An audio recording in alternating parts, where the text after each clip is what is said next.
no os sorprendáis del fuego de la prueba que os ha sobrevenido, como si alguna cosa extraña os aconteciese. Y esa evidencia implica que las circunstancias en nuestra vida van a ser de prueba, de circunstancias a veces difíciles, sorprendentes, como dice el mismo pasaje.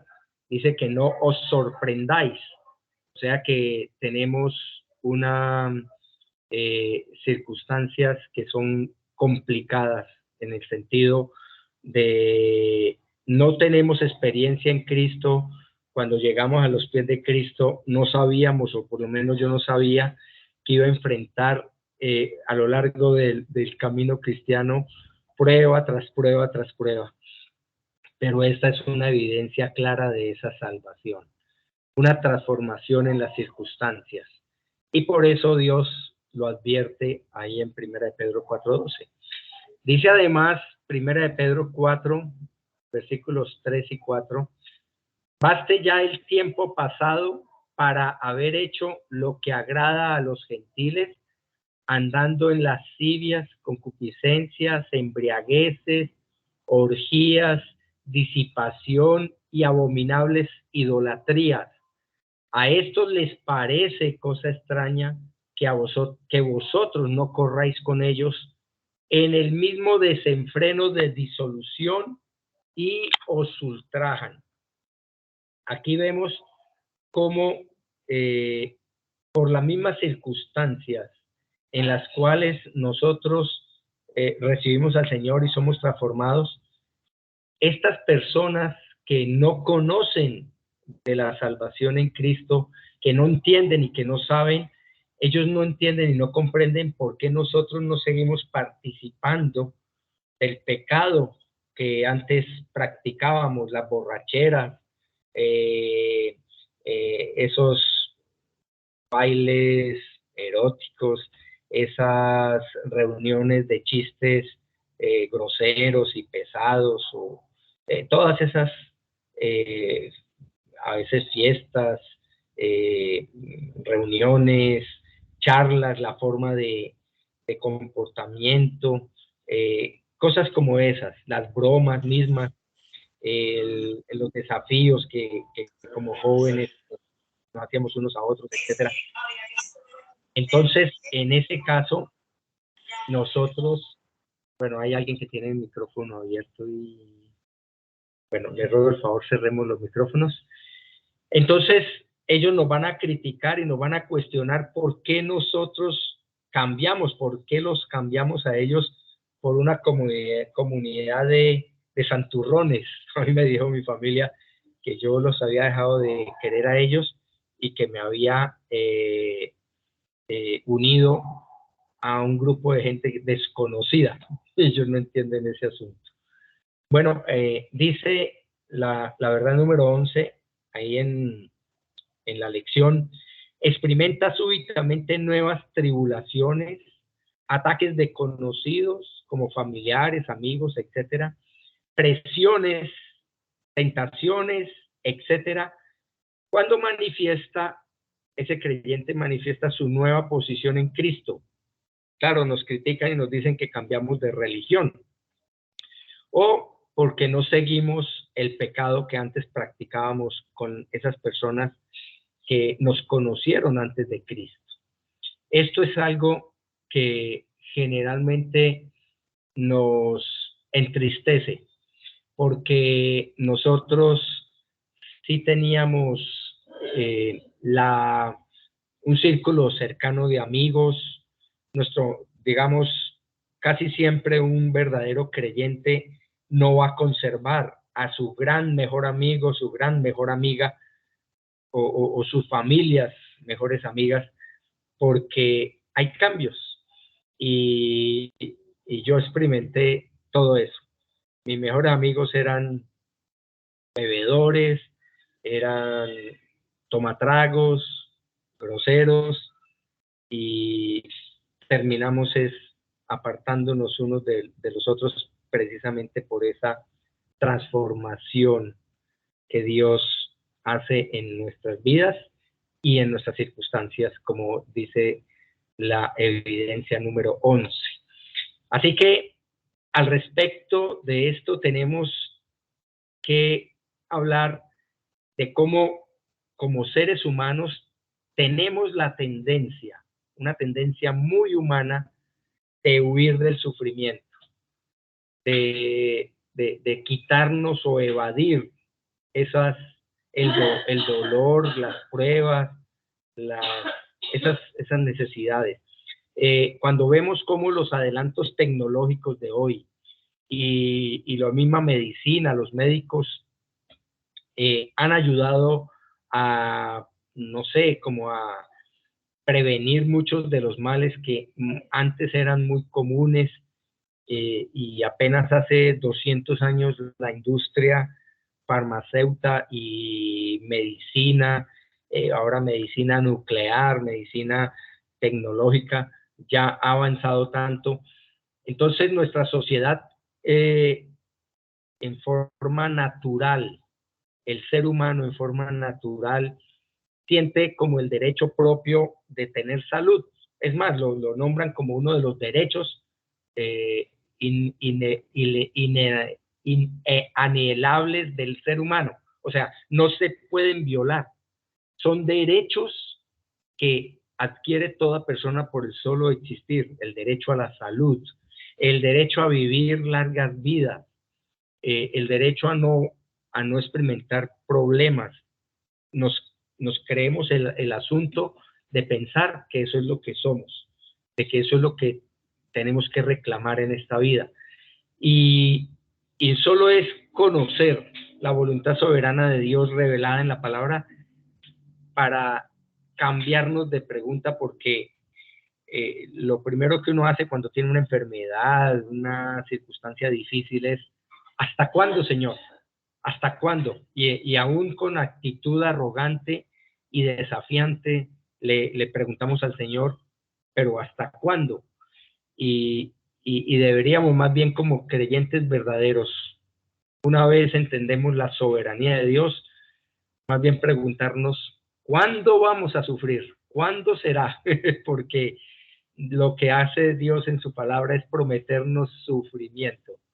Él mismo lo dijo, si el maestro le han hecho todas estas cosas, estos vituperios, estas persecuciones, ¿cuánto más a los alumnos? Que somos menores que el maestro. Entonces, eh, no es preguntar si vamos a sufrir o no, eso ya está garantizado. Dios promete sufrimiento. Ese evangelio no le gusta a mucha gente. Mucha gente abandona iglesias donde se predica la verdad de Dios, porque se predica el sufrimiento como parte integral de la voluntad soberana de Dios para sus hijos, para su iglesia, y no lo pueden entender. Entonces, vivimos en un mundo caído, en un mundo donde cada uno de nosotros experimentamos esos efectos del pecado, el efecto de la caída por medio del sufrimiento. El sufrimiento es parte de la consecuencia de la desobediencia del hombre a Dios.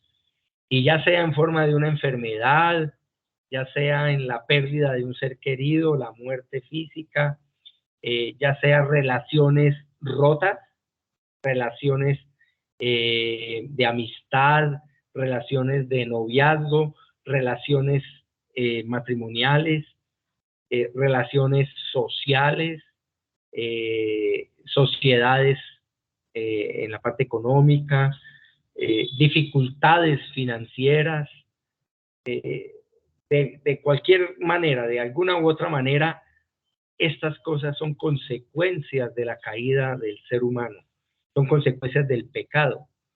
Así que, como nosotros nos sentimos con el derecho a ser felices, pues eso es eh, una mentalidad que nos han imbuido a través de los medios, a través de la sociedad. Entonces, todos tenemos la tendencia, eh, de evadir ese sufrimiento y lo que debemos es enfrentar ese sufrimiento, saberlo afrontar, esas pérdidas, esas relaciones, esas dificultades. Lo que debemos es que enfrentar la realidad del sufrimiento en nuestras vidas. Y necesitamos tener, por eso, una perspectiva correcta, una perspectiva bíblica de cómo caminar todas esas temporadas de prueba. Dice la Biblia que son valles de sombra de muerte. Yo no tenía ni idea que yo tenía que atravesar esos valles de sombra de muerte, pero una vez empieza uno el peregrinaje en Cristo, sinceramente ya empieza uno como a asimilarlo, como a acostumbrarse, como a esperarlo, y ya no nos sorprende. Por eso dice Pedro ahí en el pasaje del encabezado, que no nos sorprendan como si alguna cosa extraña aconteciese. Esas son pruebas y necesidades que Dios soberanamente permite para su gloria, y más bien debemos caminar esas temporadas es para eso, para darle toda la gloria al Señor. Debemos prepararnos para que esas verdades del Evangelio nos sostengan, nos alienten, nos animen, nos fortalezcan y nos empoderen en esas dificultades. Eh, Nuestro empoderamiento no es personal, es Cristo y su poderoso Evangelio, el Espíritu Santo y su poder en nosotros, sacándonos adelante. Por eso Dios lo ilustra vez tras vez tras vez en la palabra, porque es la única manera y es lo que Dios quiere que entendamos. Y esta noche, esta evidencia de salvación es muy aplicable a nuestras vidas, porque si yo hago una encuesta, si yo pregunto a los hermanos a quién le gusta sufrir, yo estoy seguro que el 100% de las respuestas es que a nadie, pero resulta que Dios sí lo permite, y si Él lo permite es porque es bueno. Entonces hay que entender este asunto del sufrimiento como una evidencia de esa salvación auténtica. En un mundo donde la mayoría de la población, la gran mayoría, no todos, pero la gran mayoría tiene acceso a comodidades, a tecnología, entonces debemos tener una perspectiva correcta de lo que es el verdadero sufrimiento. Hermanos, comúnmente existe una idea equivocada al respecto y llamamos sufrimientos a cosas como cosas inconvenientes. O sea, son inconvenientes que nos presentan, pero decimos, ay, qué sufrimiento este. ¿Por qué? Por ejemplo, es que mi auto no enciende. A veces, mi carro a veces patina y a veces se demora y entonces, pero eso no es ninguna prueba de sufrimiento, son inconvenientes que Dios permite, pero no es un sufrimiento como tal. O hay gente que dice, ay, es que no consigo una casa cerca de mi trabajo. Qué sufrimiento tener que coger transporte, sobre todo por allá en esos trancones como está mi hermano Carlos en Bogotá. O qué tal otra queja. Hay gente que se queja, es que la televisión no sale muy bien, está fallando esa imagen. Qué sufrimiento con esa televisión tan mala. Cosas como esas, eso no es, esos son inconvenientes, pero no. Cosas similares a estas se constituyen más bien en inconveniencias y no en sufrimientos. Los sufrimientos, tenemos que tener en cuenta, son aspectos que experimentamos por causa del pecado en este mundo. Esos sí son sufrimientos. Son a causa de la caída del hombre. Enfermedades crónicas, dificultades en esas relaciones.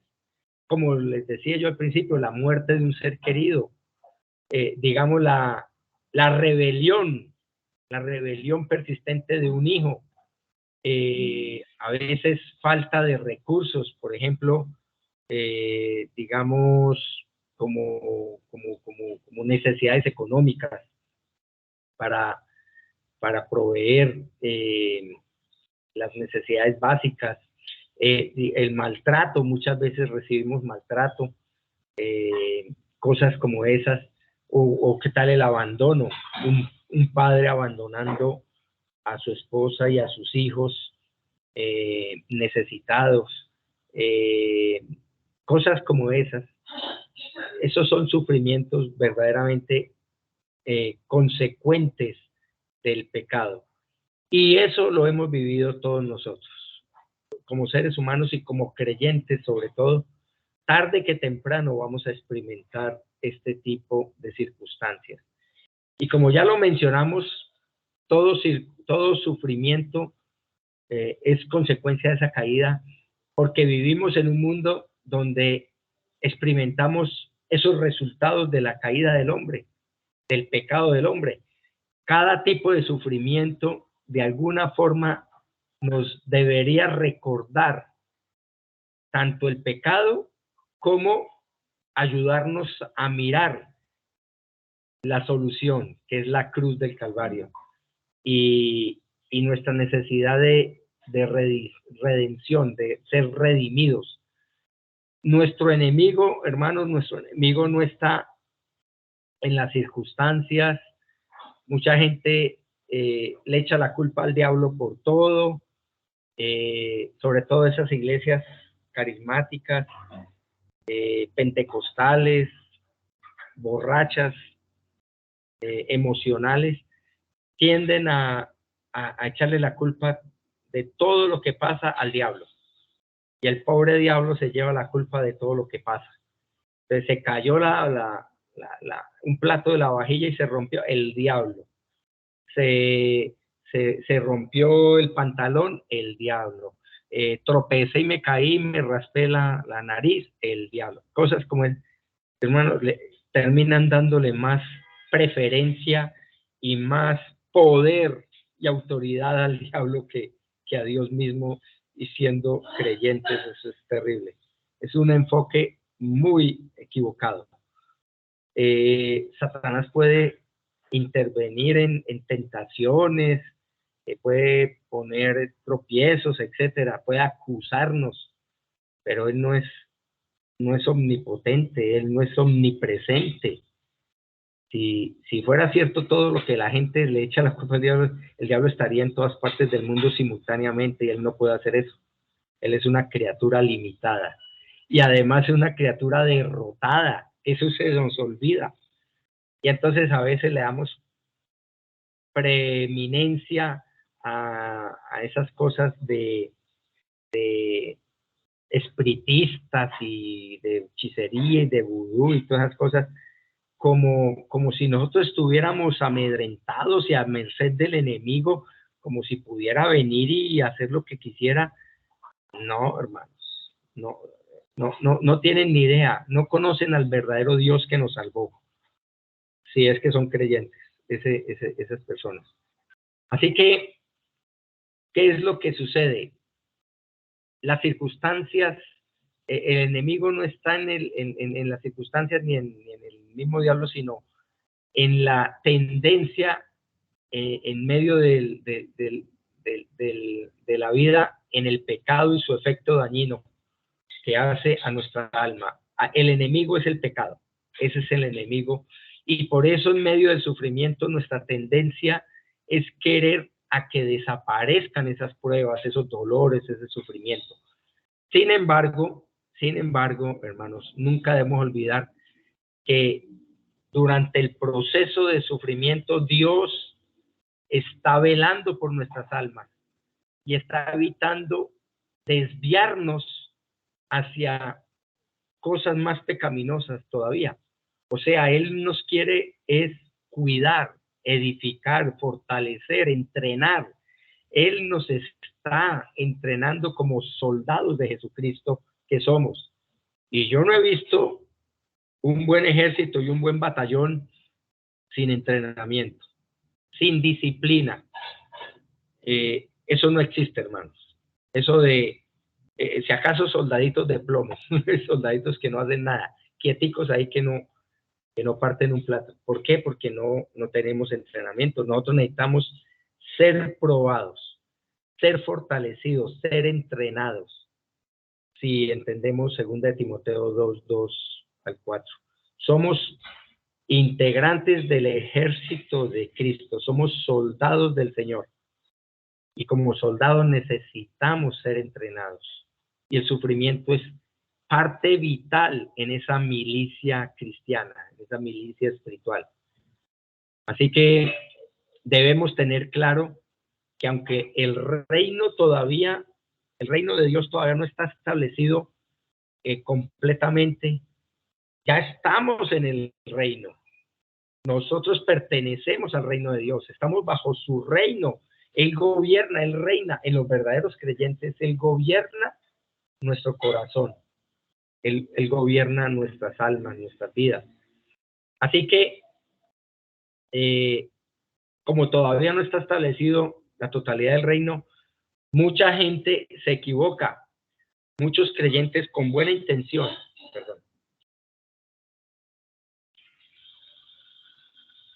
muchas personas con buena intención, pero equivocados, desinformados. Entonces recurren a promesas extemporáneas, o sea, no porque hayan pasado, sino porque todavía no son el tiempo. Apocalipsis 21:4 dice cosas que yo escucho tristemente en una forma tan desenfocada que, ay, Dios mío, uno no sabe si reír o llorar. Sinceramente uno no sabe si es por ignorancia, si es por emocionalismo, si es por orgullo, no sé, uno no sabe qué hacer. Apocalipsis 21:4 dice, Él enjugará toda lágrima de sus ojos y ya no habrá muerte, ni habrá más duelo, ni clamor, ni dolor, porque las primeras cosas han pasado. Y entonces está el profeta de turno, por supuesto, falso profeta o equivocado profeta, no sé. Puede ser falso, puede ser equivocado, inmaduro. Miren, hermanos, aquí Dios promete que ya no habrá más dolor, no habrá muerte, y ahora estamos en Cristo, que es la vida, la resurrección, ya no más tal. Conocí el caso de una persona que desafió, acogiéndose a una interpretación equivocada de un pasaje que ni siquiera figura en los escritos originales. Hablando ahí al final de Marcos, que tomarán cosas en la mano, serpientes venenosas, y tomarán cosas mortíferas y no les hará daño. Y claro, gente muriendo por tomar cianuro, porque como somos hijos de Dios y no nos va a hacer daño, y llevan la consecuencia por equivocarse en pasajes que no tienen nada que ver con lo que interpretan equivocadamente estos falsos profetas o falsas iglesias o falsas doctrinas. O sea, estas promesas de Apocalipsis, por ejemplo, 21:4, son para cuando se establezca la nueva Jerusalén. Eso no es para ahora. No obstante, muchos de estos creyentes tienen esa escatología o más bien sobredesarrollada. O sea, la quieren vivir ya antes de tiempo. Y esto se suma a las tendencias de visualizar esa nueva era, ese nuevo mundo, esa nueva visión, ese mundo venidero que se introduce a través de falsas doctrinas, con esos falsos evangelios de prosperidad, falsos evangelios de sanidad, falsos evangelios de visiones proféticas, etcétera, que llevan a muchos a creer que los efectos de la caída deben ser revertidos en el momento de la salvación. Y entonces ahora tenemos el poder de Dios de declarar sano a esta persona, de declarar próspero este negocio, de declarar, mejor dicho, victorioso este equipo de fútbol y este deporte, y, bueno, y el estudio y los logros de la vida, y etcétera, etcétera. Hermanos, qué decepción, qué tristeza. Estas personas no saben lo que hacen. Sinceramente, muchos creen que Dios es como nuestro mandadero, como nuestro mayordomo, y ha llevado a muchos a creer que los efectos de la caída del hombre de pecado deben ser revertidos ya, deben ser. Y declaramos, porque sea lo que sea, es suficiente la fe para obtener nuestros resultados. Y así entonces vamos a evitar los sufrimientos. Y entonces así terminará y seremos felices y comeremos perdices. Todos y cada uno de estas falsedades se demuestran en Cristo Jesús. Eso es falso. Si el Hijo de Dios, el Hijo del hombre, Dios hecho hombre, padeció lo que padeció, ¿qué podemos esperar nosotros, seres humanos? Pues todo esto va a desaparecer un día, pero es cuando Jesús vuelva por su pueblo y ahí sí vamos a cambiar, a ser transformados completamente y vamos a tener cuerpos redimidos, cuerpos glorificados. Por lo tanto, hermanos, la Biblia tiene un patrón, un patrón que nos dice que nos sometamos a la voluntad del Señor a través de la oración. Ese es el patrón que Dios muestra. El día que Jesús vuelva, se van a poner en práctica o en forma eficaz todas esas oraciones y todos esos deseos de muchos de los hermanos, y yo, por supuesto, que queremos que Él vuelva pronto, Maranata, que regrese pronto. Así que, por lo tanto, no debemos tratar de manipular a Dios con nuestras oraciones, porque las oraciones están sometidas a la voluntad de Él. O sea, si no oramos conforme a su voluntad, nuestra oración no llega a Dios. Así que tenemos que tener cuidado con eso y saber cuál es entonces la voluntad de Dios en cuanto a la petición. Ay, pero pastor, ahí no dice si mi hermana que está enfermita va a sanar o no. Ahí la Biblia no dice. Dice, bueno, pero sí podemos entender que Dios quiere glorificarse en esta enfermedad. Entonces, en vez de pedir que se sane, porque puede ser que Dios se la lleve al hermano o la hermana con esa enfermedad para que tenga una mejor existencia ahora en la eternidad con Él. Entonces, en vez de pedir sanación, pidamos es que Dios se glorifique en esa circunstancia de dolor o de enfermedad o de prueba. Debemos es pedir la gloria de Dios. Ahí vamos a la fija, hermanos. Que Dios se glorifique en lo que está permitiendo en tal cosa o en tal otra. Así que mucha gente excusa, ay, no, es que Dios no me escucha. Y entonces otros le dicen, no, es que le falta fe. Eso es lo que aprovechan esos falsos profetas. Usted diezme, usted ofrende, haga pacto con Dios y llenan las arcas. Oiga, pastor, pero no me ha hecho el milagro. Ah, no, es que le falta fe. ¿Por qué nosotros sí prosperamos? Porque sí tenemos fe. Pero usted es que le falta fe. Y así los engrupen y los entontan. Y ay, Dios mío, qué tristeza, qué estafa. Así que, hermanos, debemos tener cuidado de no tener un extremo en decir que yo puedo orar y Dios me va a hacer caso en todo lo que haga, y pasar al otro extremo de no tener fe en Dios. Cuando estamos orando, oramos a veces con tanta liviandad, hermano, que ni siquiera creemos, le pedimos a Dios, pero ni siquiera creemos que Dios es todopoderoso para hacer el milagro. Señor, yo te pido la conversión de mi madre. Ay, pero qué dureza. No, esa mujer ni siquiera que se le presente Lázaro resucitado, como decía el rico, ni siquiera que un muerto se les aparezca vivo, van a cambiar. Hermanos, ¿en qué Dios confiamos? Yo le pido a Dios la conversión de mi familia, ya llevo 30 años orando por ellos, pero yo creo que Él sí puede hacerlo. Ahora que no lo haga es otra cosa, pero yo sí creo en el poder de Dios. Él sí puede hacer milagros como una conversión.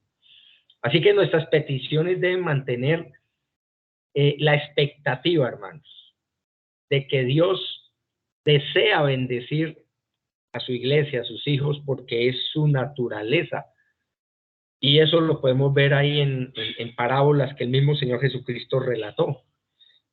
En Lucas 18, dice, versículos 5 al 7, dice, perdón,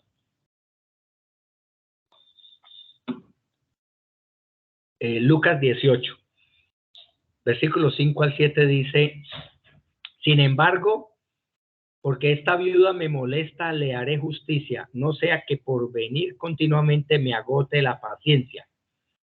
Ahí está un juez injusto diciendo voy a hacerle justicia porque me tiene rogando y rogando esta señora. Dice el versículo 6, y el Señor dijo, escuchad lo que dijo el juez injusto, eso de que me va a sacar la piedra, entonces voy a hacerle justicia. Dice el 7, y no hará Dios justicia a sus escogidos que claman a Él día y noche, ¿se tardará mucho en responderles? El juez injusto iba a responder, pero el Dios juez justo no, al contrario. Él pone de ejemplo que el juez injusto responde con mucho más el juez justo, que es Dios. Así que podemos confiar que Dios sí oye las oraciones. Ahora, las respuestas a veces es sí, a veces no, y a veces espere. Y a mí me ha dicho 30 años y espere, y no sé cuántos más, lo que Dios quiera. Pero estoy seguro que Dios va a responder. ¿Cómo? No sé cómo, pero va a responder. Por ahora es espere. Cuando yo me muera ya no vea nada más, bueno, sabré que no respondió o la respuesta era no. Pero a veces nos martirizamos y nos afanamos y queremos respuestas inmediatas, etcétera. No, parte del sufrimiento por el cual nosotros oramos continuamente por la salvación de nuestras familias perdidas es esa, porque sabemos lo que van a sufrir en la eternidad sin Dios. También está la parábola del amigo inoportuno. Ahí está en Lucas 11, del 8 al 10, Lucas 11, del 8 al 10 dice, os digo que aunque no se levante a darle algo por ser su amigo, no obstante por su importunidad, se levantará y le dará cuanto necesite. Y yo os digo, pedid y se os dará, buscad y hallaréis, llamad y se os abrirá. Porque todo el que pide recibe y el que busca halla y al que llama se le abrirá. Dios va a responder, hermanos. Ninguna oración es perdida, ninguna. Ya saben, respuestas es sí, no o espere. Y debemos someternos a su voluntad soberana. Ahora, estas parábolas nos muestran una imagen de orar persistentemente, de hacer peticiones insistentemente, y deben ser el ánimo para nosotros de poder orar en el Señor, porque estamos en Cristo, estamos con su Espíritu Santo que perfecciona nuestras oraciones. Dice Juan 14 que el Espíritu eleva esas oraciones y las presenta perfectas. Que soy torpe, que no sé orar, que muchos hermanos no intervienen en las oraciones porque les da pena, que se equivoquen. No, hermanos, yo muchas veces, a veces estoy orando hasta incoherencias de no poder ordenar los pensamientos y todo, pero Dios sabe lo que uno está pidiendo de corazón y su Espíritu Santo presenta esas oraciones como si fueran del mismo Señor Jesucristo. Por eso oramos en el nombre del Señor Jesucristo.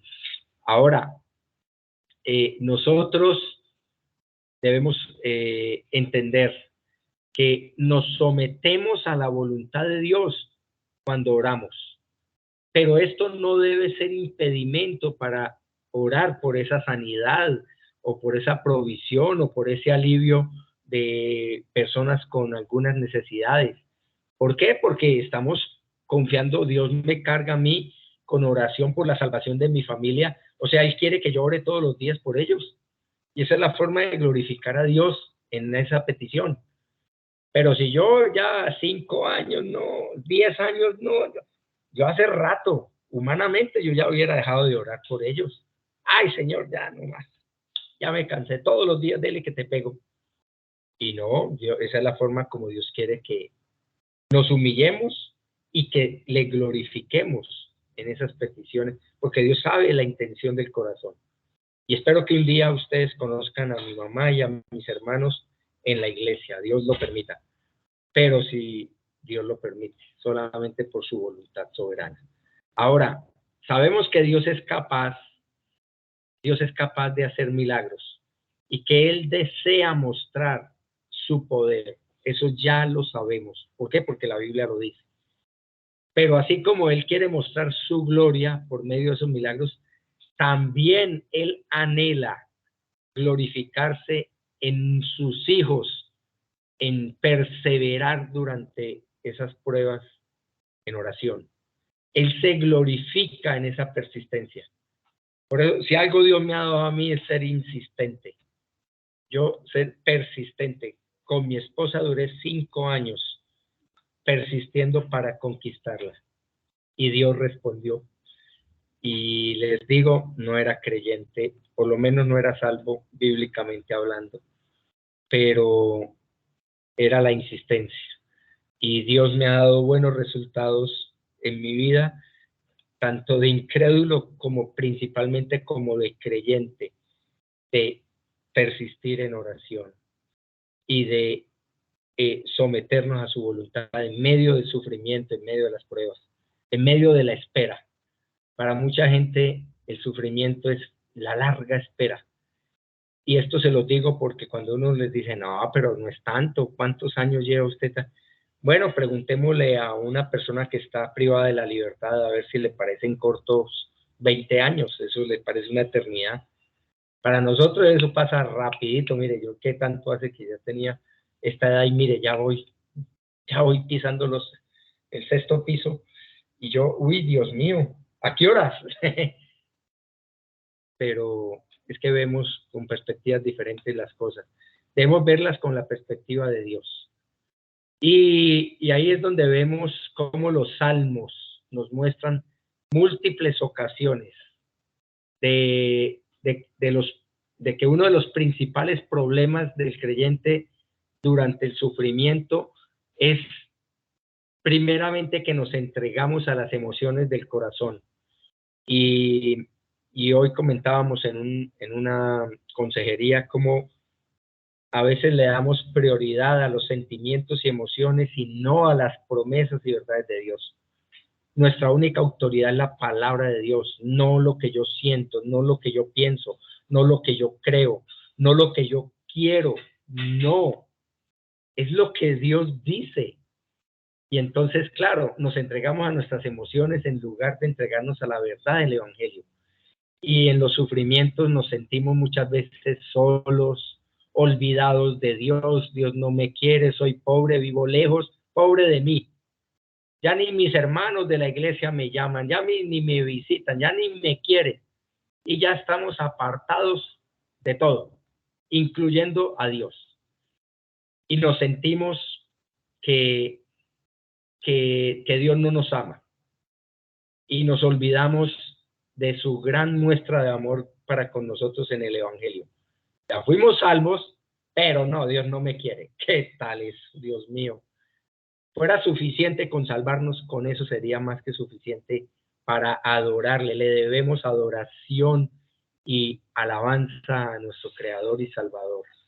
Y por eso decimos que Dios no nos ama y que no nos quiere cuando olvidamos su muerte y sufrimiento por nuestros pecados. Nos olvidamos del Evangelio, en otras palabras. Y el salmista siempre nos muestra que la condición de ceguera no nos deja ver la luz de las misericordias de Dios en nosotros. Y por eso debemos saber procesar esto del sufrimiento. Dice el Salmo 13:1 dice, ¿hasta cuándo, Señor? Lo que les decía al principio. Esa pregunta, hermanos, yo creo que esa es la pregunta más repetida de todos los creyentes verdaderos, sobre todo al principio de nuestras vidas cristianas. ¿Hasta cuándo, Señor? Porque tenemos unas pruebas que a veces nos hacen tan largas y tan imposibles que uno dice, Dios mío, y entra uno a dudar. Dice, ¿hasta cuándo, Señor, me olvidarás para siempre? ¿Hasta cuándo esconderás de mí tu rostro?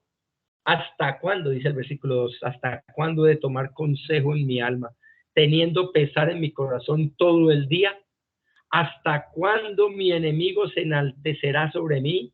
Considera y respóndeme, oh Señor Dios mío, ilumina mis ojos, no sea que duerma el sueño de la muerte, no sea que mi enemigo diga, lo he vencido, y mis adversarios se regocijen cuando yo sea sacudido.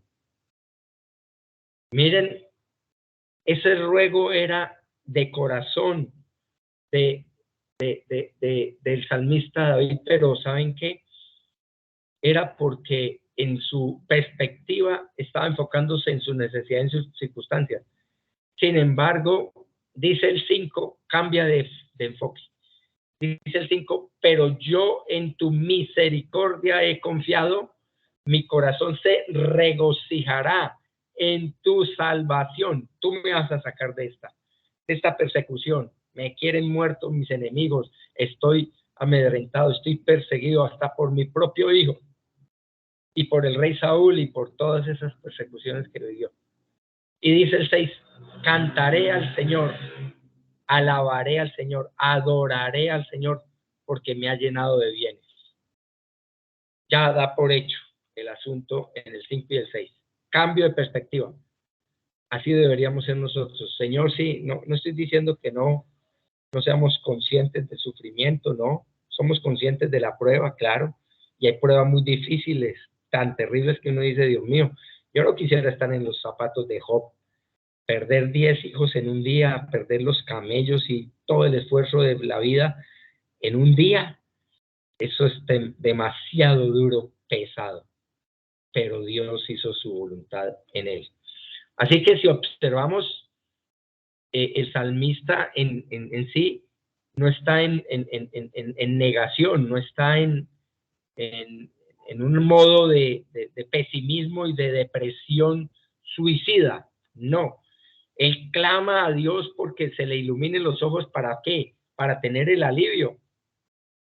Él pide fuerzas a Dios para que le dé la iluminación correcta y entonces poder darle gloria en medio del sufrimiento. Ahí en el versículo 3, en el 4 dice, bueno, en el 3 al final dice, considera y respóndeme, oh Señor Dios mío, ilumina mis ojos, no sea que duerma el sueño de la muerte, no sea que mi enemigo diga, lo he vencido, y mis adversarios se regocijen cuando yo sea sacudido. Ahí estamos viendo cómo nosotros a veces nuestra única perspectiva es la muerte. Yo voy a dormir el sueño, la muerte física de un creyente. Sin embargo, es importante tener que hay esa doble perspectiva en este salmo, como por ejemplo. ¿Por qué? Porque solicitamos el alivio, pero también pedimos esa piedad para poder reflejar la gloria de Dios, como ahí en los versículos 5 y 6, cuando dice, pero yo en tu misericordia he confiado, mi corazón se regocijará. Ese regocijará es glorificar a Dios, porque el regocijo de Dios se refleja en nosotros. Recuerden que la glorificación a Dios es reflejar su gloria, su deleite.